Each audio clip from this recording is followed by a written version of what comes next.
Well, welcome to another week, another week of perSPECtive. We got returning. Thank you. That's a word. I know. I was thinking about how to say it, and I was like, returning guest. Jamey's coming to join us again. This week we're going to be talking about campaign games. Since this is your second time, we'll sort of just kind of jump right into it and just chat the whole time about campaign games. And I mean, personally, I haven't played a whole lot myself. I just recently got Sleeping Gods, so super excited about that. But yeah, let's just go around and just kind of chat our own experiences with campaign games. If you want to start us off, Jamey. Well, yeah, maybe we can say like the most recent one we played. And for me, that is definitely Sleeping Gods. I'm in the final third of a campaign of Sleeping Gods. Obviously, I won't say any spoilers or anything, but I'm really enjoying it. And one aspect of it that I think is kind of a highlight is how long the campaign goes, which I think is something that I think about for a lot of campaign games. There are certainly campaigns of games that I have started and not finished. There are others that I haven't even started or not even gotten the game because I'm like, I don't have time to play 30 hours of one game. And there are others that I love that maybe we'll get to in a little bit that had a set amount of time, and that was the right amount of time, and I really enjoy that. But Sleeping Gods in particular, it has this, it's a little nebulous where it doesn't say like you're playing this number of scenarios or this number of games. It basically says there's an event deck, and you're going to go through this event deck 3 times, and that's a campaign. Yep. And so the pacing is up to the players there. We've spent around 12, like in total, we'll probably spent around 15 hours on the campaign, which is more than I probably normally would spend. But I really enjoyed that time with it, and I like that style of pacing. Yeah. And so has that just been you and your girlfriend playing? Yeah, just Megan and I playing 2-player. Yeah. Okay. Yeah. Are you gonna try doing it as a solo mode? Probably not. No. Yeah, there are games like Marvel Champions and like Arkham Horror LCG that I think have grown in popularity so much because people do love the solo modes in them. Yeah. So someday a game might come along that inspires me to do that, but not yet. Fair enough. Yeah, I like just looking at the game and learning about it. It may actually be one that I'm interested in. Actually, I'm not a big solo board gamer. I love board games because I like being around people and playing with people. But this. It seems a lot of fun that I'm kind of interested in maybe doing this solo because you can play a certain amount through the campaign, but then friends can just easily jump in because they just take a character and it's not like they need to be playing the whole time to develop their character and know what's going on, right? So this game just lends itself to like people popping in and out, which is really nice. You're not allowed to play it solo.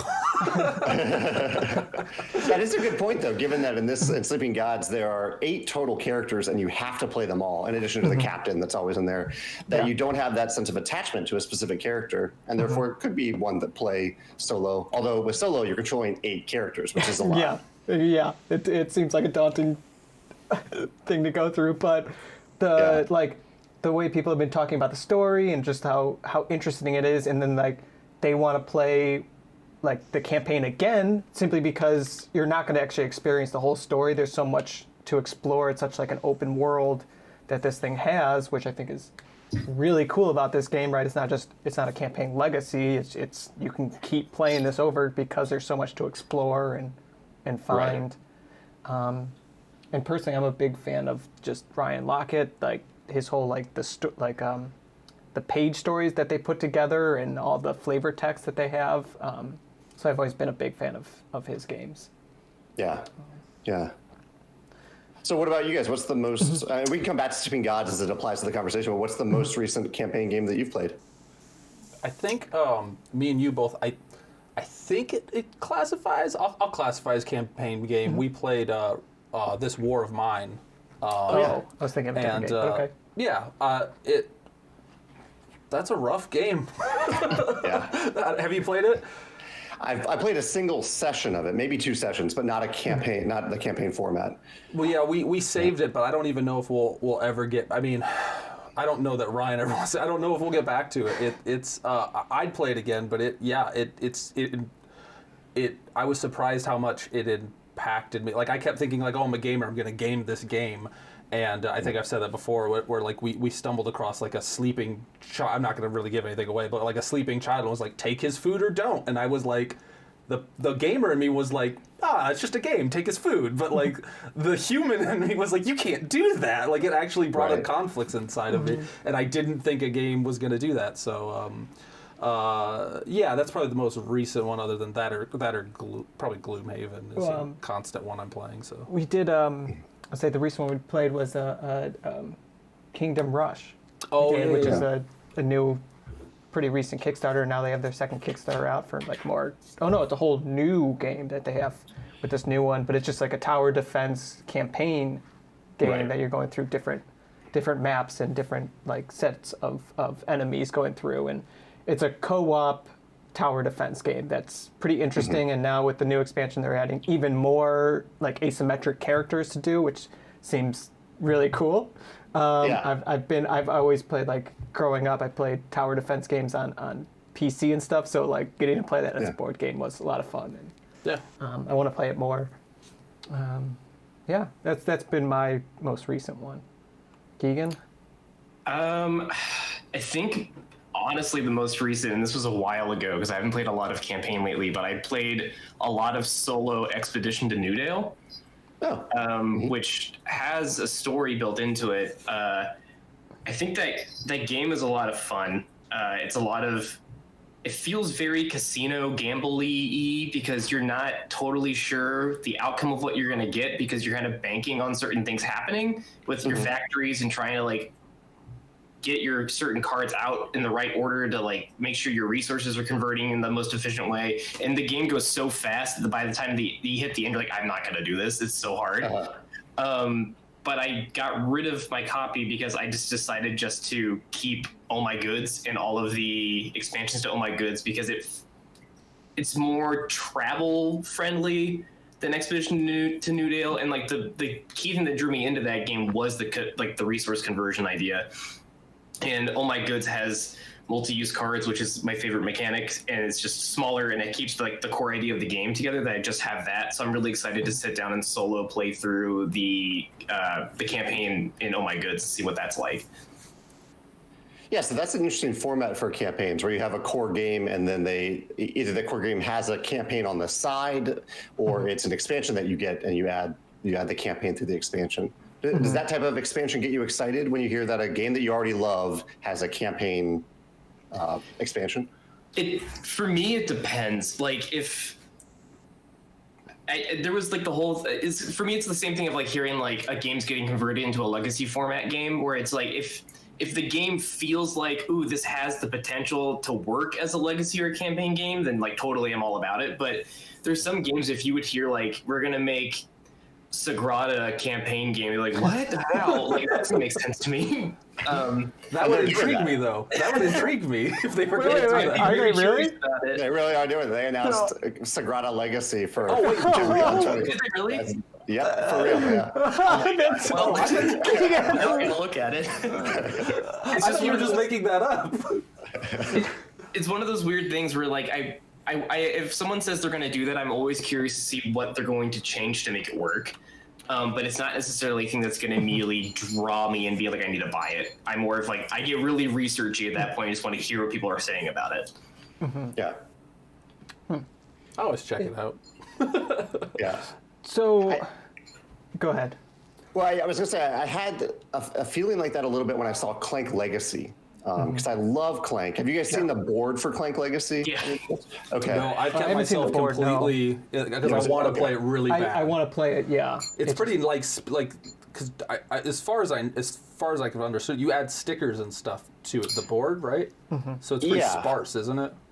Yes, and that's what made me think of this, because that's what excited me about it. Because not every game that I love that has a legacy expansion or a legacy version excites me. But Clank, I already knew I loved it, and when I saw that big blank board, I was like, oh, that is just that's really cool because I'm used to seeing a Clank board where everything, all the spaces on the board are already there. But the idea of us building that out and discovering it as we go was really intriguing to me. So that definitely piqued my interest, whereas that doesn't happen with every Legacy game. Yeah, and so I'm very much similar with that. I'm very I want to play Clank Legacy, though I don't know when we'll actually have time to go through that whole campaign. But I really love Clank because of the deck building aspect. I really like deck building, and it's one of the few games I've played so far that gave me a good like the game felt long enough that I felt like I was really building up a deck. So this idea of building up a deck while also trying to like develop your character and explore just makes it seem like an even more interesting aspect, because I do like playing D&D. I like playing, like when I think campaign and stuff, I want to develop a character, get involved with that character, see what their progress or whatever. So this idea that you can also bring in deck building to that aspect, or like I say bringing in a like character development into deck building is extremely intriguing to me. Just finding an actual time now to. Yeah, we still have several. We have King's Dilemma sitting on the shelf waiting to be played, and I can't remember the other one I have written down, but yeah. Oh, I have like several Time Stories games I still need to play, just sitting on my shelf. Which I did have a question though, because when I was coming up with this list, how would you differentiate? Because I feel like a lot of Legacy games are kind of campaign games, so I was trying to differentiate between Legacy and specifically campaign games, like. In my head, I was just curious how you would categorize the difference. I would say maybe the two elements are connected narrative and some element of persistence, whether it's permanent in a Legacy game or, I don't know, you're writing, what's a like Time Story. Wow, Time Story. Yeah, there's a little bit of persistence in the Time Stories campaign, right? Okay. There's some tokens or things that you're carrying over. Yeah.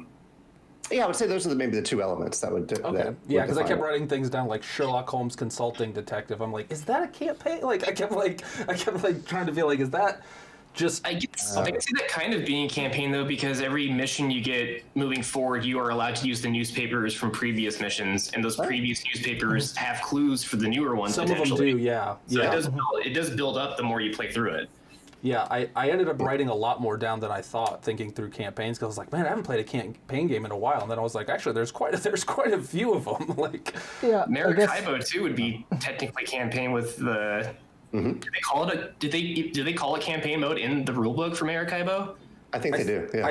I think there actually is a campaign to play like a certain setup for multiple games that you actually play through in Maracaibo. We never did that, but there's one in there. Yeah. I mean, I guess like thinking of it when I was trying to think Legacy versus campaign, I guess Legacy is where you're constantly changing and throughout the whole thing, and you really can't go back because you've changed this world. Whereas campaign, you can kind of like, you're just going through a story, right? But you can go back through it, maybe change the direction you're going to, like if we're going to just specifically say Sleeping Gods, right? You go through the story, but you can go back and go through different routes without actually changing, like permanently almost changing and like defining what the story is. Almost permanently. Yeah. I think most, maybe if not all, Legacy games are also campaign games, but only some, probably a small subset of campaign games are Legacy games. Yeah. Like have you guys played I know we're not here to talk about my games, but have you played the Rise of Fenris? We have it. We just haven't gotten to play through it yet. Because it is, sometimes people mistakenly say that it is a Legacy game because it has stuff that you unlock, like it has surprises that you unlock, boxes that you open. And that's associated with Legacy games, but to me that is still, because you can put that stuff back in the box, it is a campaign game in that way. There's no permanence to it. You can reset it and play it again. It has been incredibly hard to stay spoiler free for that, and I still have. So I'm very excited to still play it. But like, I keep having people be like, "Do you know what?" I'm like, "Do not tell me a single thing. We haven't played it yet." It's just been so hard to do that with COVID. Like, it's just they're just like racking up on my shelf, taking up space. But I'm not getting rid of them because I'm like, I've got to play through these. Any campaign game has been tough. We literally got King's Dilemma right before all this started, and then we could I can't go over to his place for us to be able to actually sit down every week to do it. I had a cheat that I wrote down because I didn't know if it was considered a campaign. and I've yet to play it. Although I felt like I've played it because I've watched playthroughs of it like a million times, which is War of the Ring. I feel like that is an all-day one campaign. Like it feels like a campaign, and the cards are so different every time. I feel like I felt like it was a campaign, but I didn't. I was just curious what you guys thought about that, if that was be considered one, because it's not probably technically one, but it feels like a campaign because it takes 12 hours to play. I feel like you could technically classify that, maybe not like dictionary campaign, but I feel like any game that you play where if you play it again, you would have a totally different story to tell. Like we played War of the Ring last week, and this is the story we had, and this week we played it, and this is how the story shaped out this time. You kind of made your own narrative and made your own campaign out of it. Yeah. So I feel like in a way it would work as a campaign. People it's kind of like... Oh, go ahead. Oh, I was just saying, people do that. People narrate. I've read many of them. People narrate their entire gameplay in like a story, like Frodo walked through. You know, like it was pretty interesting to actually read people's narration of their game experience. Yeah. Sorry, what were you going to say? Adds that story. I was just going to say that there's Seventh Continent doesn't have scenarios either. You can stop playing and jump in at any time, and that is not all that unlike an epic game of like War of the Ring or even Twilight Imperium, in that you could step away from the table and probably want to at some point if you're not going to sit there for 12 hours.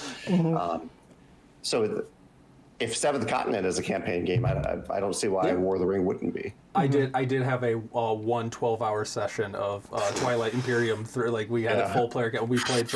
We played for 12 hours once, and it was epic, but man, it was a long day. You only do that like once a year. So speaking of, go ahead, Rand. I was curious to hear about Jamey's just experience with Sleeping God and just some of your story that you've gone through so far. And do you want it spoiled? I mean, it's so big that it's hard to really spoil some of it, but just curious about some of his thoughts as you were playing through it, and maybe some likes, dislikes. What was it like? Did you leave your game out? Right, because it's quite a big table space that you're gonna have to play through this, and I'm just curious about your experience. Yeah, I mean that's an interesting challenge with the game and with many campaign games. Like how is it if it's going to be on your table for a while? I don't know. Like I have a gaming table, so it has a topper, but because of COVID, under the table right now is Charterstone. I got halfway through a Charterstone campaign a year ago. And we had to stop. So we're playing Sleeping Gods on top of the table, and we don't want to clean it up because there's a lot of stuff there on the table. It doesn't start out with a lot of stuff, but by this point, there's a lot of stuff there. And so we want to finish the campaign so we can clean up and play some other games for a little bit. Yeah. So that wouldn't be a problem if I had the topper available. But it does. There's a lot of stuff on the table right now. That is a heavy box. Yes, very heavy box. Or were you going to say there, Keegan, a second ago? I was just going to bring up, I think, talking about campaign games, it made me think I'm very excited for us to potentially get Oath next month. Because I'm really curious to see how the whole system's going to work. I know it's on TTS and like they gave print and plays like as they were giving updates, but I've been kind of just wanting just to not touch it until we get a physical copy just to see how it plays out. But I'm really curious to see how this idea of every game that you play following your previous game is directly connected. So the game is constantly different every time based on who the winner was the previous game. That's going to be really interesting and weird. Like, I really want to know, like, just like how that whole system's going to function. Because it doesn't. Oh, go ahead, Jamey. Yeah. Oh, I was just going to. I don't know much about Oath.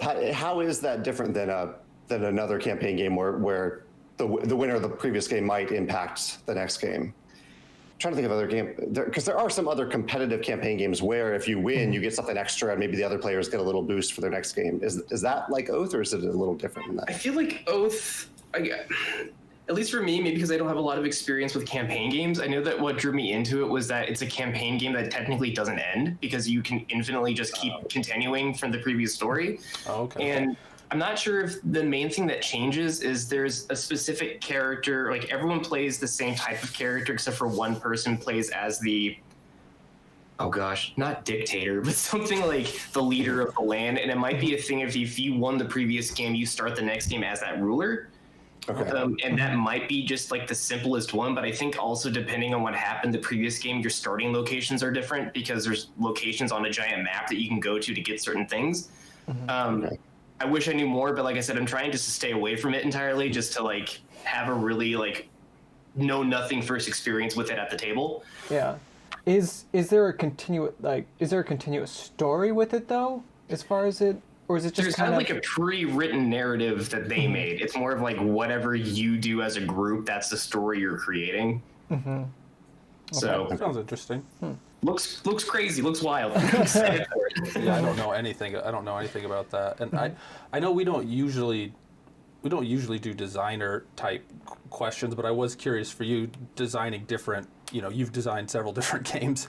How was it designing a campaign style game? Like I can't even wrap my head around designing a game. Period. I just play them, but like building a whole world and trying to write a narrative for all that, and then keeping secrets and slowly releasing things. I can't even imagine doing that. The differences between those styles of games. I mean, designing the Rise of Fenris and Charterstone and the open world game I'm working on now has given me a huge appreciation for other designers that do these games more consistently. Yeah. Like Fenris was maybe the easiest of the bunch because I had a co-designer, and it's fairly linear. Like there are decisions that you make that impact the future, especially because it's competitive, but it's. You play the first scenario and then you play the second scenario. There are very few branching paths. Whereas with Charterstone, there are just so many branches and different orders in which you can unlock things that, like that just alone made it the hardest game that I've ever designed because of all those branching paths. Yeah. I think it depends with these campaign games if there is a fairly linear narrative, and that can add to the story. Like Pandemic Legacy Season 1 compared to the 2 and 0. 1 was fairly linear, and it kind of made it more memorable for a lot of people because they could build in these story beats along the way. Do you guys have any preference there where you have a linear story where it being memorable comes from what the designers made memorable for you versus the emergent narrative that you tell through these branching path campaigns?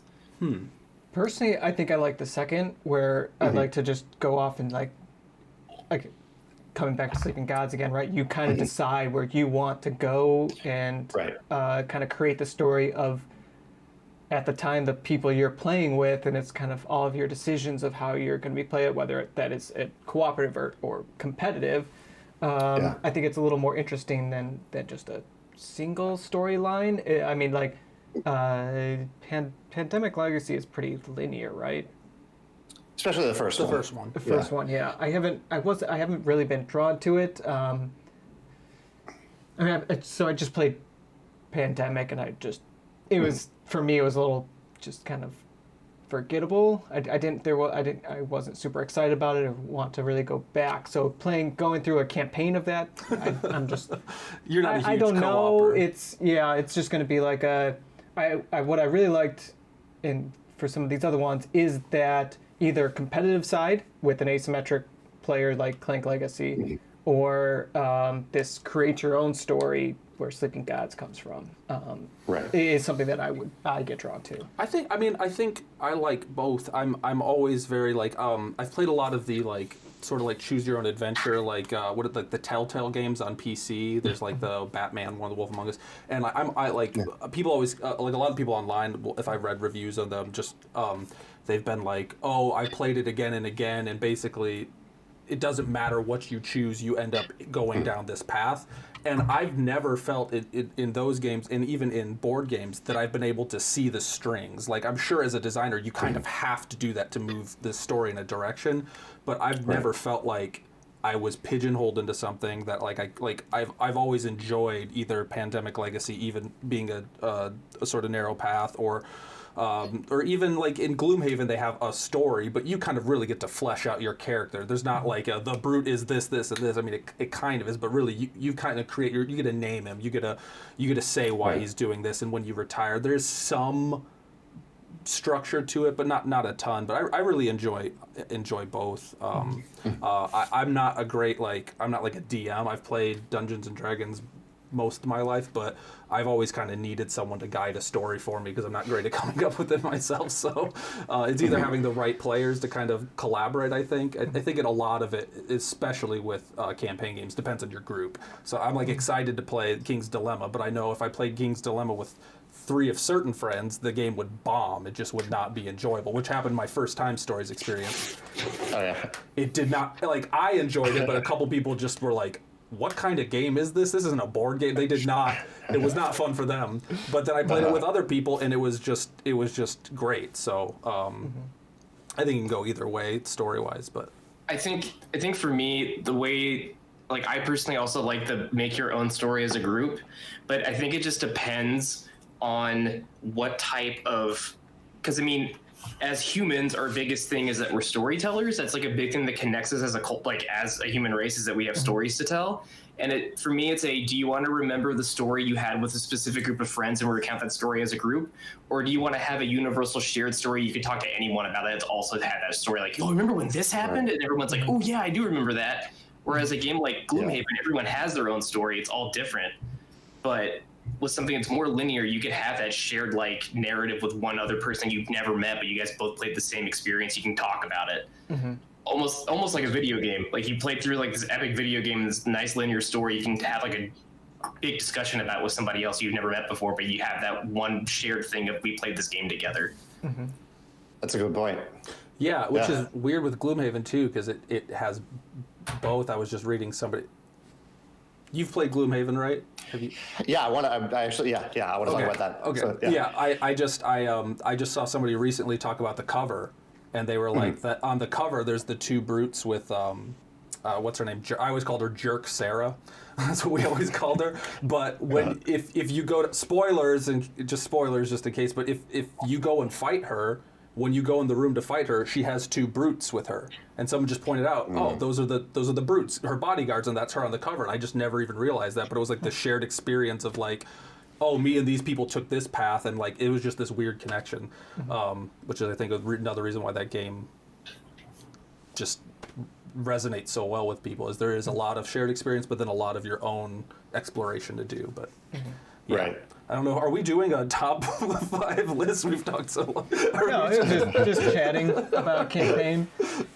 So with Gloomhaven, I want to get your thoughts a little bit on this because Gloomhaven was my most anticipated Kickstarter of all time for a while. I was so excited about it, and and I love Isaac's writing ability. He's a fantastic storyteller. You were talking about storytelling. He's a fantastic storyteller, but it ended up falling flat for me.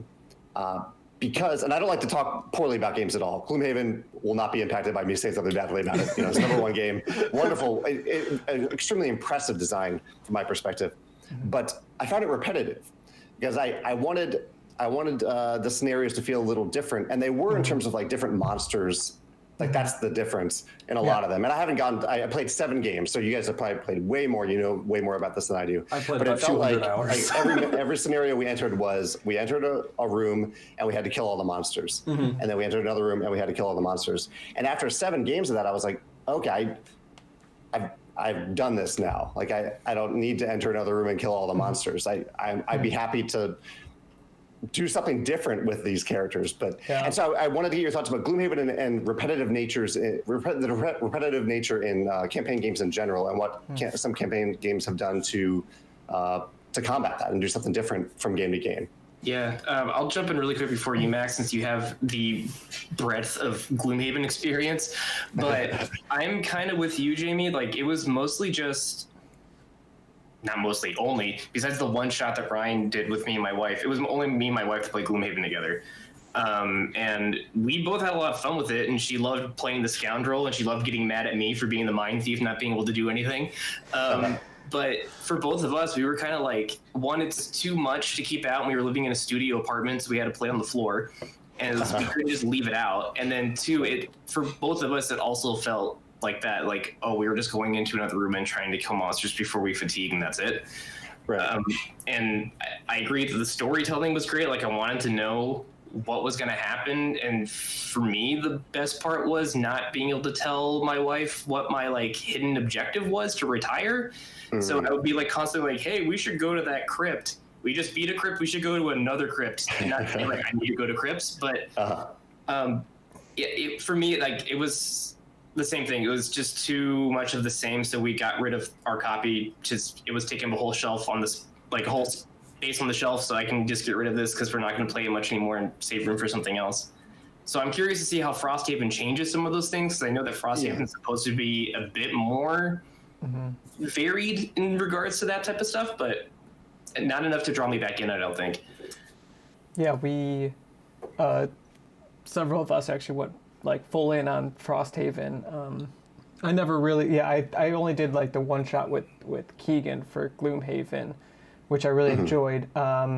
But super excited to actually play Frosthaven, and if hopefully, Keegan, you are right that it does provide a little bit more flexibility or just variability of what's going on, because Jamey, I'd end up falling in the same camp of you if it being so repetitive and almost the same thing. Yeah, there's kind of an underlying story, but it may start getting just boring after a while, kind of having that same feeling of doing the same thing over again, and just knowing me as a gamer, as like video gamer, board gamer, that same repetitive stuff does get old pretty quick for me, and I always want to try and go and just, even if it's the same thing, I want something new though. So yeah, hopefully Frosthaven doesn't do that. So now you got me a little like, I really hope it doesn't. I'll try and keep my thoughts concise because I'm not.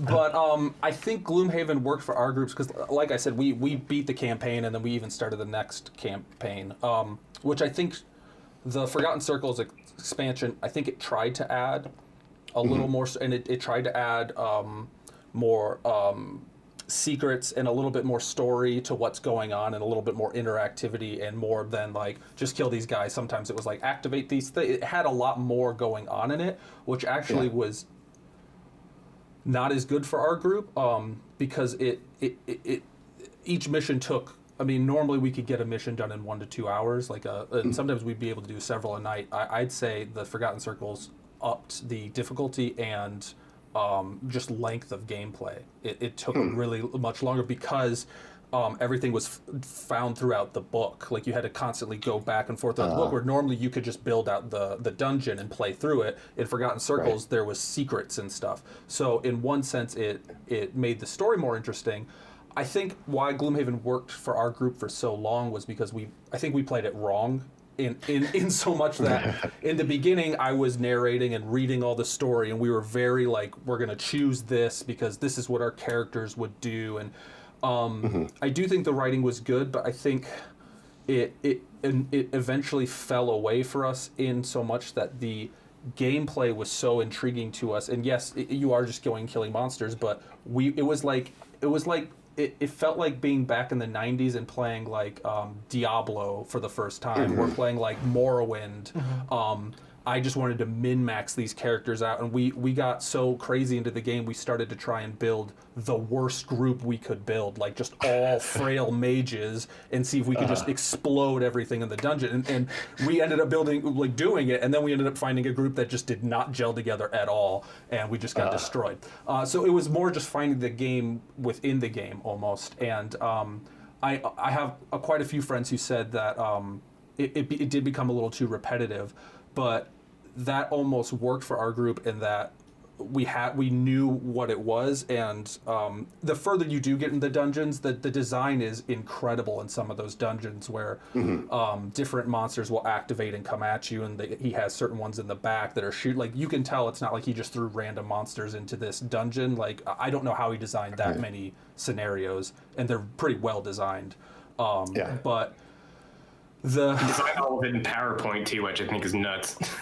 I guess I would say that the fact that you do get new cards, and the fact that you get to swap your characters around, is what kept the gameplay different enough for us. Yes, the core of it was the same. You're going in a dungeon and fighting monsters 90% of the time. But if I am changing my character out, or if we swapped characters for a day or something, and it breathed new life into it every time, because the characters played so differently. So I think that was what gave it longevity for us, was just not so much the story and the narrative in it, but the just the design and the characters. The gameplay was so strong that it kept us going back. Even to the point where I was like, you guys, we got to play something else. Like, I have 10 new games sitting on my shelf, and they're like, nope, more Gloomhaven. So, yeah. So for some people, I do think it can get repetitive, but for us, it worked somehow. Did you back Frosthaven? I didn't. I did, because I was worried about that. I think I'm probably the most likely to try Jaws of the Lion, because I love games that have really good tutorials, and I've heard it's one of the best tutorials ever designed. So I'm really curious to see what he did with that. And I love the idea that he used the storybook for it, so you don't have to go through and find all these different tiles to put together the rooms. You just flip the page, and even combine the two different storybooks to form that. That to me is brilliant. I mean, he's a brilliant designer. Yeah. And I know with Jaws of the Lion too, just a quick jump in on it.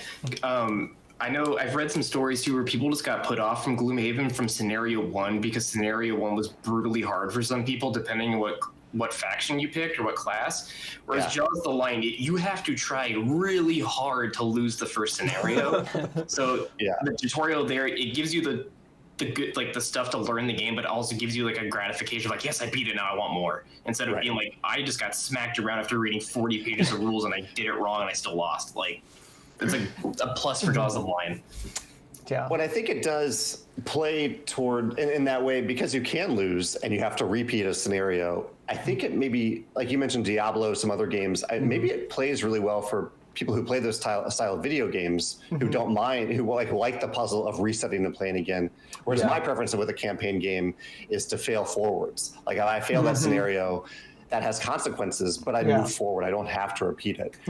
So two different styles of gamers there. I think both can work. We definitely did that sometimes after like the third time playing a mission. We're like, we're never going to beat this. We beat it. Like, but I have friends that play those like Dark Souls and Demon Souls and those games where, like, I tried it one day and I got so frustrated. I threw the controls. Never again. I will not play. I don't have the time to fight that boss 400 times. Like, but there's that style of gamer. Yeah. And again, like, to keep bringing it back to Sleeping Gods, I just got it, so like it's constantly on my mind. But you said about like what's really nice about Jaws of the Lion is like the book is right there, right? It's all the map is right there. Sleeping Gods is just like that. You have like your whole book and your maps are all right in that book, which I think is a really nice way of actually putting together a campaign. With you just see everything right in front of you, right? It's not like this whole bunch of time where you have to like take up and start building this map, right? And it's just one easy clean up, set up, but also just you can just kind of flip through and understand and kind of see and just marvel at it and go, oh, I can't wait to get over there. And So real quickly, I don't know. So you said you're designing a open world game, kind of? Yeah. So that's one of the reasons I've been intrigued to play Sleeping Gods, and that I'm having a lot of fun with it. This is a game that I've been working on for around 5 years. Oh wow! And hopefully I'll finish up around sometime next year. But it is, awesome. It's a massive game. I basically designed a planet that you could just walk around the entire planet from any direction, and so. It's taking some time to put that together. Yeah. Is it? Are you looking to do kind of where it's all in one book, or is it more of like the Gloomhaven where you kind of gotta put it together as you explore? I would say it's more in the Sleeping Gods format, where you can walk in, you can go in any direction. And I guess that's not unlike the Gloomhaven map. Although the Gloomhaven map, I think you can just jump around any location on the map. If the location is on the map, I guess. In Gloomhaven, you have to build out You're You asking build if out the map, right? Yeah, I have a folder of dungeon tiles. So I'm expecting from Stonemaier though to actually have to build a planet that my guys are going to walk around. That's what I've come to expect. Wait. It's going to be like what's the one that has like the 3-foot 3D printed? Oh, like, Death May Die. Yeah, Death May Die. Has So I want the next one to be a big planet that you literally play on. Okay, what's the code name, I guess, for it right now? Or is it in there? I can't tell you the code name. The code name? Most people have kind of guessed at this point because I've said very clearly, I can kind of say it, but it's based on, I guess you couldn't. what's not based on? It's inspired by Zelda Breath of the Wild in terms of how open it is and the exploration, the discovery of it. So there's a code name that hints at Breath of the Wild. Okay. I finally got to play I just realized, that would completely give it away. I finally got to play Breath of the Wild while I was in quarantine for a month in December, and so now you've got me even more excited because Zelda is one of my favorites. So Yes. I was trying to convince my wife to let me name her daughter Zelda. She wouldn't let me do it. And then I tried Link, and for a boy, and we're having twins, so I was like, "Come on!" Okay. She was like, "You can't name children after people that." I was like, "Oh, maybe you're right." Like they have crushes on each other. It's a little weird. So when you were first coming up with this idea of it, did you kind of think of it like as a full story and then start kind of writing this campaign around it, or did you kind of just, I don't know, or was there another way that you came about starting to create it, I guess? Yeah. I mean, we'll have to maybe we'll talk about it in a year or so when it's fully ready. But I basically hired a few artists, started working with a few artists to create the world itself, this planet, and the story evolved from there. It evolved from the things that we kind of discovered along the way. So it wasn't like I sat down and mapped out everything and gave it to these artists and said, make this. It was a very collaborative process with them. And things have evolved over time since then. Okay. Yeah. Well, and I don't know if there's any other campaign games you wanted to give I wanted to give a shout out to Descent 2nd Edition because that's what really got me deeper into the hobby. That was my first Rodney Smith video I watched. And I was like, who's this guy? And then I watched a bunch more of his videos, but Descent 2nd. So I'm excited they're kind of re-implementing Descent. I have no idea how it's going to, I haven't looked into it too much, but that was my campaign game of choice when I wrote them down was, I painted them up and that was, it's kind of gone by the wayside because of Gloomhaven, but but I still have all my stuff. I'm not getting rid of any of it. I spent way too many hours painting it. I would like to see a campaign of Root. I would like to see Cole do one. It just seems like they because they keep obviously what is today? Today's the 18th, so 6 more days the new Kickstarter comes out. 5 more days the new Kickstarter comes out. So they have all these different factions, and each of them almost have their own story behind them. So it's just they have so many maps. How could you take it seems like a good opportunity that you could take all these maps and you have to play through them and just go through this whole story of how Root got to be Root, right? How did Marquis take over? And I don't know. It would just it lends itself so well to create an interesting story. But yeah, I agree. It's just a thought of thinking. That'd be awesome. Yeah. I have to go in a few minutes. Do you guys want to talk about anything? You want to name a favorite, or you named your first city with the I was going to see if you had a favorite or one that you. Yeah, I guess. I'm looking at my list on my other monitor over here. Yeah, I know. It's hard. It is hard. It's really hard. And part of the reason that I propose this is because I need to revisit this list. I'm going to do a top 10 soon. I think, honestly, it's going to be really close between 3 of them. The Rise of Queensdale. I really love The Rise of Queensdale. It's a village building game that's done very differently than Charterstone, but it's still like a village building competitive game. Clank Legacy, another competitive game. And Sleeping Gods. Sleeping Gods, I've really, really enjoyed it. Okay. So it's going to be real close between those 3. Okay. All right. Yeah, I have Rise of Queensdale. I've had Rise of Queensdale for a while, but again, it's just trying to get everyone and finding time to go through campaign. But it looks very interesting too. Yeah, I'm curious to hear your thoughts when you actually start, when you put a video off of that. Yeah. You've made me very excited for Sleeping Gods. I'm gonna not let Ryan play it solo. I will break into his house. Well, thanks for joining us again this week. I know, obviously, we can see right in the background you got Red Rising, as you had recently announced the new game. If you want to tell everyone a little bit about, real quick, give us a little synopsis. Sure, yeah. It is not a campaign game in any way. It's not on topic at all for this. That's okay. But it has multi-use cards, which Keegan, I know you said you love multi-use cards. We all do. Doesn't have deck building, but it has hand building, Ryan, where you're kind of building this combo, this powerful hand of cards that will score a bunch of different points at the end of the game based on how the cards combo off each other. Yeah. And really, that's the game. I mean, you're managing your hand of characters from this IP that I love. It's a book series called Red Rising. I absolutely love. It's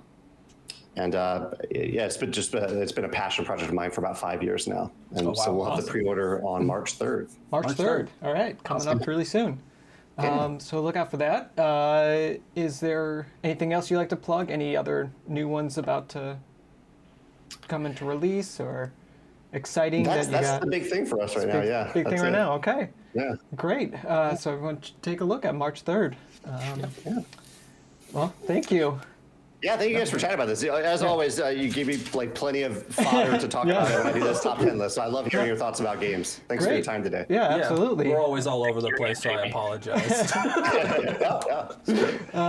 So everyone, thanks for tuning in, and we'll see you next week. Bye. Bye, everybody.